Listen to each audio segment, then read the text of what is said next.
आप सभी का आज की इस क्लास में स्वागत है। आज हम सीखेंगे कि पूर्णांकों को कैसे गुणा किया जाता है। इस वीडियो को अंत तक ज़रूर देखिए और देखने के बाद आपको ये कैसी लगी वीडियो के कमेंट बॉक्स में ज़रूर बताइए। अधिक से अधिक विद्यार्थियों तक इसे पहुंचाने के लिए शेयर कीजिए और हमसे जुड़े रहकर रोज़ अपडेट प्राप्त करने के लिए चैनल को सब्सक्राइब कर बेल आइकन को ज़रूर प्रेस कीजिए। तो पूर्णांकों का योग कैसे करते हैं और उसका व्यवकलन यानी कि उनको घटाते कैसे हैं, उसके बाद आज हम सीख रहे हैं पूर्णांकों का गुणन। अब हम इसमें जब शुरुआत करते हैं तो हम लेते हैं एक धनात्मक पूर्णांक और एक ऋणात्मक पूर्णांक को गुणा करते हैं। तो आप देखिए, गुणन में हमने आपको पहले भी बताया है गुणा का मतलब क्या होता है।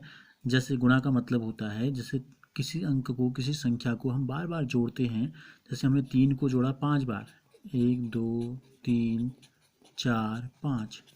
तो इसका मतलब क्या है, 3 बार जोड़ने इसका मतलब है 1 2 3 4 5। 5 बार जोड़ने का मतलब है कि 5 बार हम 3 को गुणा कर दें।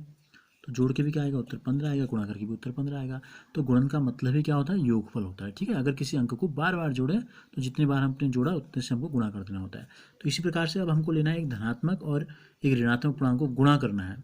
तो हम ये समझो, अब जैसे हमने यहाँ 3 को लिया 5 बार, अगर हम ऋण 3 को 5 बार ले लें, अगर हम ले लें ऋण 3 धन ऋण 3 ऋण 3 धन ऋण 3 धन ऋण 3 धन ऋण 3 और धन ऋण 3, क्या किया हमने 1 2 3 4 5। जिस प्रकार हमने 1 2 3 4 5 बार 3 को जोड़ा, उसी प्रकार हमने क्या किया यहाँ पर 5 बार ऋण 3 को हमने जोड़ा। तो क्या होगा, इसका आंसर क्या होगा, कितने बार जोड़ा हमने 5 बार। तो क्या करना है, 5 से गुणा कर देना है किसको, जिस संख्या को जोड़ा गया।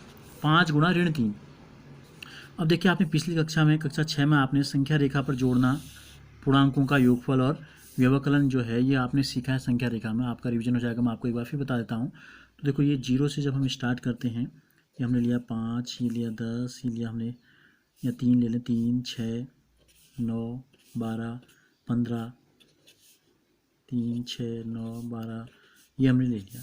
ठीक है, तो 0 1 2 4 5 7 8 10 11 ये हमने बना लिया। तो देखो, ऋण 3 का मतलब क्या है, कहाँ गए हम, 0 से ऋण 3 में जाना है। ऋण 3 है, ये ऋण में है, इधर की संख्या है। फिर इसमें प्लस करना है, क्या ऋण 3, तो प्लस करना है, हम किस डायरेक्शन में चल रहे हैं, माइनस में। ऋण 3 दोबारा, तीसरा फिर ऋण 3 आ गई, चौथी बार फिर ऋण 3 आ गई, 5वीं बार हम फिर ऋण 3 आ गए। तो देखो, इतनी बार जब हमने ऋण 3 को प्लस किया तो हम कहाँ पहुँच गए, हम पहुँच गए ऋण 15 पर। तो इसका आंसर क्या आया, इसका आंसर आ गया ऋण 15। 5 को ऋण 3 को 5 बार गुणा करने का मतलब है ऋण 3 को 5 बार जोड़ा और हमने संख्या रेखा में जोड़ के हमने देखा तो कितना हमको प्राप्त हुआ, हमको प्राप्त हुआ ऋण 15। तो यानी कि क्या होता है, अब आप इसको ऐसे इसके अर्थों को समझें। जब हम एक ऋणात्मक पूर्णांकों को धनात्मक पूर्णांक से गुणा करते हैं तो अंक तो गुणा हो गए, 5 3 15 हो गया, उत्तर क्या आया, ऋण। यानी कि धन गुणा ऋण बराबर ऋण हमको प्राप्त हो गया। इसी प्रकार से अब हम दूसरी कोई संख्या लेते हैं। जैसे हमने लिया ऋण 2 को ले लिया हमने, ऋण 2 को 4 बार हम ले लें। ऋण 2 को अगर हम 4 बार जोड़ें, ऋण 2 ऋण 2 ऋण 2 ऋण 2, तो क्या हो जाएगा, इसको कितने बार जोड़ा हमने, 4 बार। किसको जोड़ा, ऋण 2 को। तो उत्तर कितना आ जाएगा, हमने कहा धन गुणा ऋण, धनात्मक पूर्णांक को जब हम ऋणात्मक पूर्णांक से गुणा किया हमने तो ऋण में उत्तर आया 4 दूनी 8। इसी प्रकार से हम बनाएंगे, तो 2 में, फिर 4 में, फिर 6 में, फिर 8 में हम चले जाएंगे। तो जिस ऋणात्मक पूर्णांक को जितने से हमने गुणा करना है, धनात्मक संख्या है ये, तो एक ऋण लगा देंगे और 4 दूनी क्या हो जाएगा, ऋण 8 हो जाएगा। तो अब अगर हम क्या करें, इसका उल्टा ले लें। जैसे हमने यहाँ क्या किया, 5 को ऋण 3 को 5 बार गुणा किया, यहाँ हमने ऋण 2 को 4 बार गुणा किया। अब अगर हम इसी को सवाल को ले लें, ऋण 2 को 4 बार हमने गुणा किया था, हम यहाँ क्या करते हैं, 4 को कर लेते हैं ऋण 2 बार गुणा। 4 को ऋण 2 बार गुणा करते हैं तो क्या होता है, 4 को ऋण 2 बार गुणा करके, देखो हम 4 को अगर 1 बार गुणा करें या 2 बार गुणा करें, समझो 4 दूनी कितना आएगा, 8 आएगा। अगर हम 4 को 1 बार गुणा करें तो क्या हो जाएगा, देखो 2 बार गुणा करके कितना आया था, 8। यानी कि 2 बार गुणा करने का मतलब है 2 बार जोड़ना। तो हमने 2 बार जोड़ के 8 लाई थी, तो 1 बार जोड़ के कितना आएगा, 8 में से 1 4 हमने कम कर दिया, तो 1 4 कम कर दो, यानी कि 4 कम 4 आएगा। अगर हम 4 को 0 बार गुणा करते हैं तो 0 का मतलब क्या है, 1 से 1 कम, तो 4 आया था, 1 कम हमने कर दिया तो कितना हो जाएगा, 0। इसी प्रकार 0 के बाद क्या आता है, अब आप क्या करें, 2 में आए, 2 से 1 में, 1 से 0 में, 0 से हम कहाँ जाएंगे, ऋण 1 में जाएंगे। तो क्या होगा, 0 में से घटाना है कितना, फिर 4 घटाना है, तो 0 में 4 घटाएंगे कितना आएगा, ऋण 4 आएगा।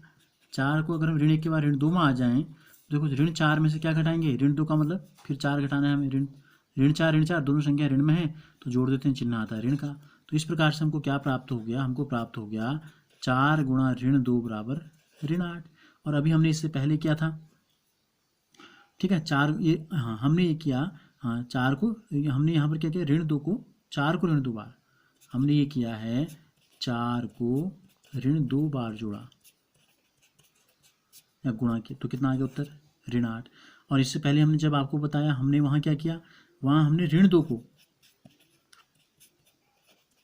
4 बार जोड़ा था या 4 से गुणा किया था, 4 बार जोड़ा तो क्या मिला हमको, ऋण 8। तो इसका मतलब क्या है, ऋण 2 को जब हमने 4 से गुणा किया या 4 को ऋण 2 से हमने गुणा किया तो उत्तर क्या आता है, दोनों कंडीशन में ऋण 8 आता है। तो इसको हम किस रूप में लिखते हैं, इसको हम ऐसे लिखते हैं, ऋण ए गुणा बी बराबर ए गुणा ऋण बी बराबर ऋण बाहर लगा दो और दोनों को गुणा करो। जब हम इसका सामान्यीकरण करते हैं सूत्र के रूप में, तो यानी कि किसी एक ऋणात्मक पूर्णांक है, एक धनात्मक पूर्णांक है, तो हमेशा उनका गुणनफल क्या आता है, ऋण में आता है, और उन दोनों को हम आपस में क्या कर देते हैं। तो दो ऋणात्मक पूर्णांकों के गुणन को अगर हम देखें तो हमने जैसे हमने ले लिया ऋण 2 गुणा ऋण 3 हमने ले लिया, इसका मान हमें निकालना है। तो जैसे कि हमने क्या निकाला था, ऋण 2 को हमने 4 बार गुणा किया था, हम क्या करते हैं, देखो ऋण 2 को अगर एक बार गुणा करेंगे, अभी हमने पहले से कहा था ऋणात्मक पूर्णांक को धनात्मक पूर्णांक से गुणा करते हैं तो क्या आ जाता है उत्तर, ऋण और 2 एकम 2 आ गया। अगर हम ऋण 2 को 0 से गुणा कर दें तो क्या होगा, ऋण 2, अभी हमने जस्ट इससे पहले देखा था, क्या करते हैं, जो यहाँ उत्तर आया है उसमें से घटाते हैं किसको, जिसको आपने गुणा किया एक बार और, तो ये हो गया ऋण 2 ऋण गुणा ऋण धन 2, ऋण 2 धन 2 क्या हो गया, 0 हो गया। तो ऋण 2 को जब 0 से गुणा करेंगे उत्तर कितना आएगा, 0।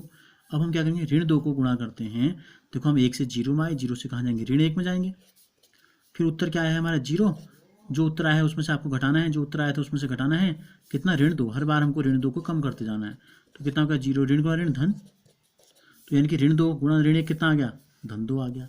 इसी प्रकार से अगर हम करें ऋण 2 गुणा ऋण 2 हो गया, अब हम फिर हम एक पीछे आ गए, कदम माइनस में और आ गए, तो यहाँ जो उत्तर आया था 2 उसमें से घटाना है, क्या घटाना है, ऋण 2, तो कितना हो जाएगा, ऋण गुणा ऋण होता है धन, 2 दूनी 4, और ऋण 2 को अगर हम गुणा कर दें ऋण 3 से, जो कि हमने शुरुआत की थी, इसका उत्तर हमें निकालना है, तो जो उत्तर हमारा आया है इसमें से घटाना है ऋण 2, एक और कम कर दिया हमने, ऋण गुणा ऋण धन 2, तो ये हो गया 4 धन 2 6 हो गया। तो इस प्रकार से हमको क्या प्राप्त हुआ, हमको ये पता चल गया, जब हम क्या करते हैं, दो ऋणात्मक पूर्णांकों को गुणा करते हैं तो हमको उत्तर प्राप्त होता है ऋण गुणा ऋण धन 3 दूनी 6। तो प्रश्नावली 1.3 का पहला जो प्रश्न आपको दिया गया है क्या है, 3 गुणा ऋण 1। अभी हमने सीखा था एक धनात्मक पूर्णांक है एक ऋणात्मक पूर्णांक है, तो क्या होता है, धन गुणा ऋण ऋण, अंकों को गुणा कर दो, 3 एकम 3 हो जाएगा। इसी प्रकार ये धनात्मक पूर्णांक है, ये ऋणात्मक पूर्णांक है, धन गुणा ऋण ऋण 225 एकम 225 हो गया।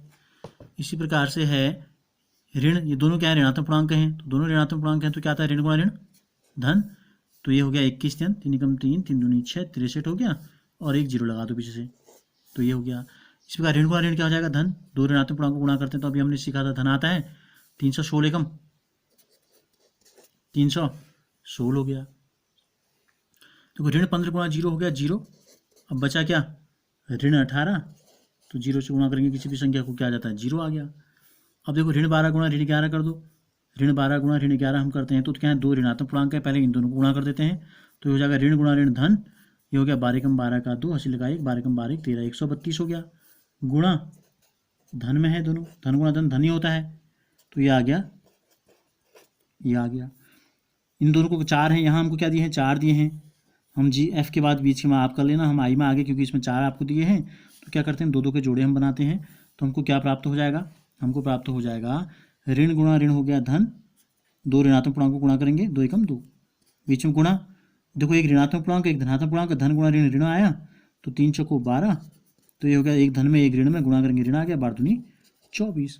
तो इस प्रकार से अब आपने जो हमने सीखा, इस पूरे प्रश्नावली को आप स्वयं करेंगे, और क्या होगा, हमने जो सीखा उसका सार क्या है, देखो अगर एक ऋणात्मक पूर्णांक है एक धनात्मक पूर्णांक है, या पहला धनात्मक या दूसरा ऋणात्मक, तो इसका मतलब है इनको गुणा करके आता है ऋण, और दोनों ऋणात्मक पूर्णांक हैं या दोनों धनात्मक पूर्णांक हैं, जब हम इनको गुणा करते हैं तो आता है धन, यानी कि समान चिन्हों को जब हम गुणा करेंगे, देखो ये समान चिन्ह है,